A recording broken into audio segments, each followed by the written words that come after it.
নমস্কার। আসুন আজকে আমরা আবার শুরু করি ভগবদ গীতা পাঠ। বইটা একটু পড়ে দেখি, এক একটা পেজ আমরা পড়ে যাব।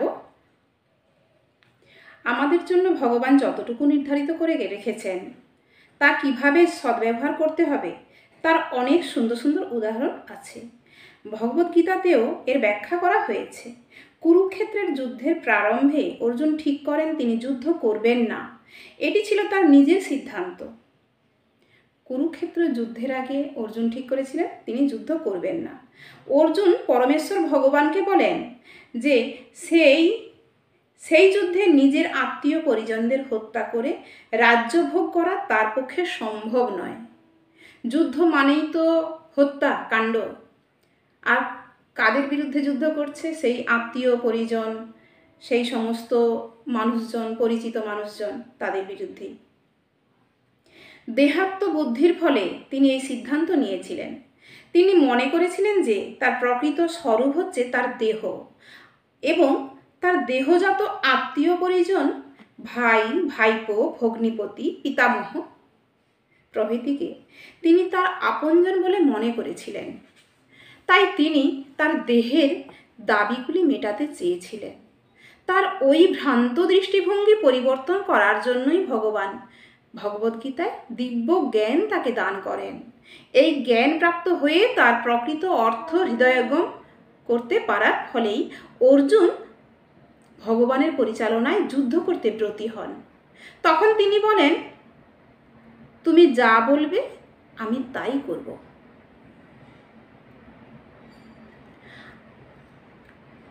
আমাদের এই সমস্ত দেহজাত আত্মীয় পরিজন, আমাদের দেহ শরীর রয়েছে, আমরা মানুষ হয়ে জন্মেছি। আমাদের প্রত্যেকেই কেউ ভাইপো, কেউ ভগ্নিপতি, কেউ পিতামহ, এই সমস্ত রয়েছে। তাদের বিরুদ্ধে যুদ্ধ করা, তাদের হত্যা করা, এটা কি মানুষ হিসেবে সত্যি সম্ভব নয়। আর সেই জন্যেই কিন্তু অর্জুন যুদ্ধ করতে যেতে চাইছিলেন না।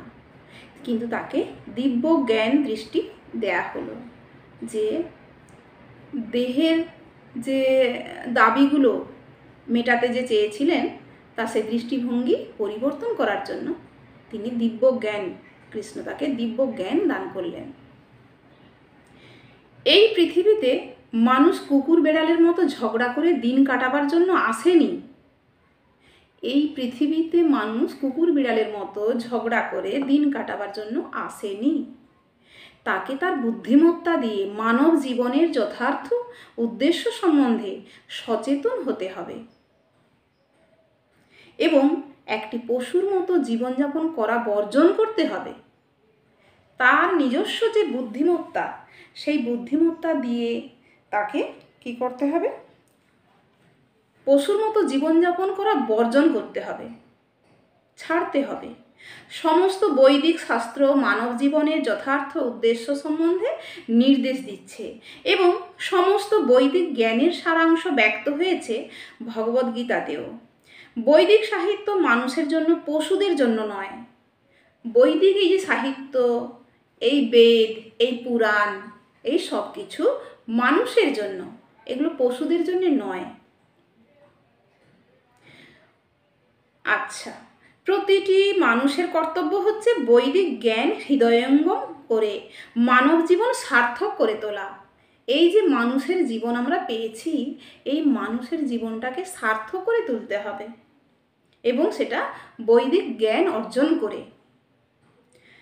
কোনো পশু যখন অন্য পশুকে হত্যা করে তাতে তার পাপ হয় না, কিন্তু মানুষ যদি তার বিকৃত রুচির তৃপ্তি সাধনের জন্য কোনো পশুকে হত্যা করে তখন সে প্রকৃতির নিয়ম ভঙ্গ করার অপরাধী হয়।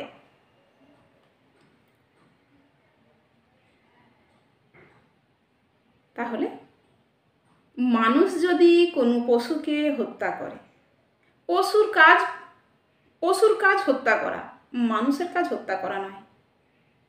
মানুষ যখনই পশু হত্যা করছে তখনই কিন্তু তার কি হচ্ছে? তাতে তার পাপ, মানে পশু যখন পশুকে হত্যা করছে তখন তার পাপ হয় না।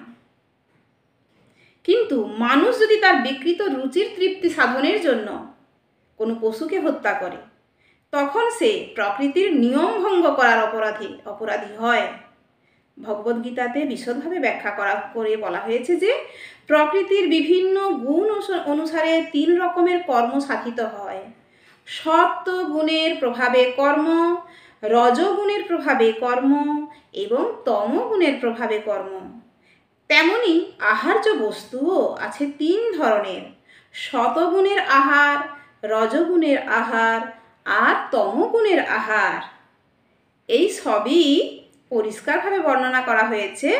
যদি আমরা ভগবদ্গীতার এই সব নির্দেশ যথার্থভাবে কাজে লাগাই, তাহলে আমাদের সারা জীবন পবিত্র হয়ে উঠবে এবং পরিণামে আমরা এই জড়জগতের আকাশের ঊর্ধ্বে আমাদের পরম লক্ষ্যে উপনীত হতে পারব।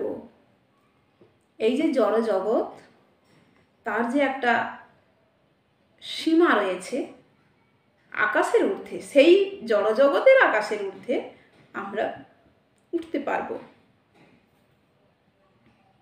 এই পরম গন্তব্যস্থলের নাম সনাতন ধাম।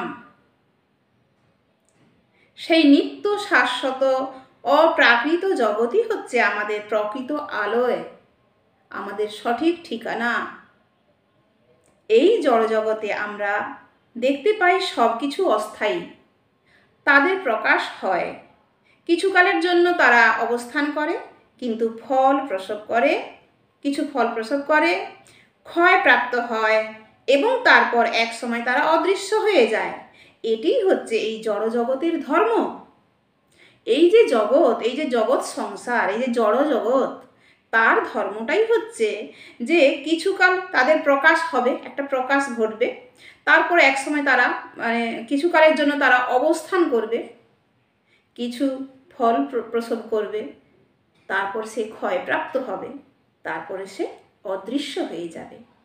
প্রত্যেকটা জিনিসই একটু মিলিয়ে দেখুন। কোনো জিনিসের প্রকাশ আছে, তার একটু স্থিতি আছে, কিছুকাল সেটা অবস্থান করছে, তারপরে সে কিছু ফল দিচ্ছে, তারপরে সেই ফল প্রকাশ পাওয়ার পরে সে ক্ষয়প্রাপ্ত হচ্ছে আস্তে আস্তে এবং তারপরে সে অদৃশ্য হয়ে যাচ্ছে। এটি হচ্ছে এই জড়জগতের ধর্ম।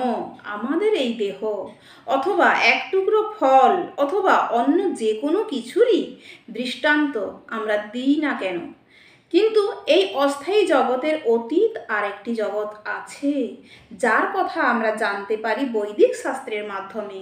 সেই জগৎ শাশ্বত, সনাতন। বৈদিক শাস্ত্রের মাধ্যমে আমরা জানতে পারি জীব শাশ্বত, সনাতন। ভগবদ্গীতার 11 অধ্যায়ে বলা হয়েছে ভগবান সনাতন এবং সনাতন ভগবানের অবিচ্ছেদ্য অংশ হওয়ার ফলে জীবাত্মাও সনাতন। ভগবান সনাতন এবং জীব আত্মাগুলো সবই সনাতন। ভগবানের সঙ্গে আমাদের অন্তরঙ্গ সম্পর্ক রয়েছে এবং যেহেতু এই গুণগতভাবে সনাতন ধাম, সনাতন ভগবান এবং সনাতন জীব সবই এক, তাই ভগবদ্গীতার একমাত্র উদ্দেশ্য হচ্ছে আমাদের সনাতন বৃত্তি অথবা আমাদের সনাতন ধর্মকে জাগরিত করা। আর অস্থায়ীভাবে আমরা নানা ধরনের কর্মে নিয়োজিত হয়ে রয়েছি, কিন্তু এই সমস্ত কর্ম পবিত্রতা অর্জন করতে পারে যদি আমরা এই সমস্ত অস্থায়ী কর্ম বর্জন করি আর পরমেশ্বর ভগবানের নির্দেশ মতো কর্মভার গ্রহণ করি। এরই নাম পবিত্র জীবন।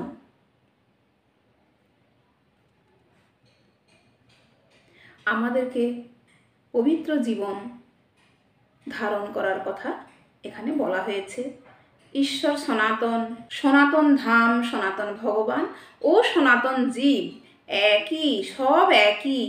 তাই ভগবদ্গীতার একমাত্র উদ্দেশ্য হচ্ছে আমাদের সনাতন বৃত্তি অথবা আমাদের সনাতন ধর্মকে পুনরুজ্জীবিত করা। অস্থায়ীভাবে আমরা নানা ধরনের কর্মে নিয়োজিত হয়ে রয়েছি, সবই অস্থায়ী। যে সমস্ত কাজের সঙ্গে যুক্ত রয়েছি সবই অস্থায়ী, কিন্তু এই সমস্ত কর্ম পবিত্রতা অর্জন করতে পারে যদি আমরা এই সমস্ত অস্থায়ী কর্ম বর্জন করি আর পরমেশ্বর ভগবানের নির্দেশ মতো কর্মভার গ্রহণ করি। এরই নাম পবিত্র জীবন। তাহলে আমরা মানুষ, আমরা কিন্তু কুকুর বিড়ালের মতো ঝগড়া করে দিন কাটাবার জন্যে আসিনি। আমাদের এই যে মহামূল্যবান সময়টুকু, এই যে মহামূল্যবান সময়টুকু আমরা এসেছি, আমাদের জীবনের শুরু আছে, স্থিতি আছে, কিছু কাজকর্ম করে তার ফল প্রকাশ আছে, তারপরে আবার ক্ষয় আছে, তারপরে অবলুপ্তি, বিনাশ, শেষ হয়ে যাওয়া আছে। তো এই এই যে কাজকর্ম, এ তো নিয়মে বাঁধা রয়েছে, কিন্তু আমরা কোনো সময় নষ্ট করব না। আমরা চেষ্টা করব ভগবান শ্রীকৃষ্ণের সঙ্গে অন্তরঙ্গতা রক্ষা করার, তার সঙ্গে জুড়ে থাকার, তাকে ভালোবাসার, তার নির্দেশ মতো কাজ করার, সমস্ত মানুষের প্রতি ভালোবাসা প্রদর্শন করানো আমাদের কাজ, উদ্দেশ্য হওয়া উচিত। আমরা তো ভগবান শ্রীকৃষ্ণের কাছ থেকে এইগুলোই শিখছি, তাই না? অন্যকে ভালোবাসা, কাউকে সাহায্য করা, কারো পাশে দাঁড়ানো, এইগুলোই আমাদের কাজ হোক, ব্রত হোক। আমরা একটু একটু করে মানুষ হই, মানুষ হয়ে জন্মেছি। সত্যিকারের মানুষের ধর্ম যেটুকু, সেইটুকু পালন করার চেষ্টাটুকু করি। আজকে তাহলে এই পর্যন্ত থাক, আবার কালে বসবো। প্রতিদিন সকাল 6টায় ঘুম থেকে উঠে ঠাকুর প্রণাম সেরে একটু বসে যাই গীতা পাঠ নিয়ে। আসুন আপনারা শুনুন। অনেক ভুলভ্রান্তি থাকতে পারে, সব কিছু ক্ষমার চোখে দেখবেন। আমরা চেষ্টা করছি ভগবানকে জানার, এগিয়ে যাওয়ার, তার পথ অবলম্বন করার চেষ্টা করব, তার ইচ্ছে অনুসারে কাজ করার চেষ্টা করব। তাহলে শুনবেন, একটা লাইক দেবেন, যা মনে হয় একটা কমেন্ট করবেন। আপনাদের কথা বলা, আপনাদের ভালোবাসা, পছন্দ করা, লাইক দেওয়া, এগুলোই তো আমাদেরকে এগিয়ে নিয়ে যাবে। আমারও ইচ্ছে হবে আরও একটু পড়ি, আরও কেউ শুনছে, আরও কারো ভালো লাগছে। তাহলে এই পর্যন্ত, সবাই ভালো থাকুন। নমস্কার। হরে কৃষ্ণ, হরি বল।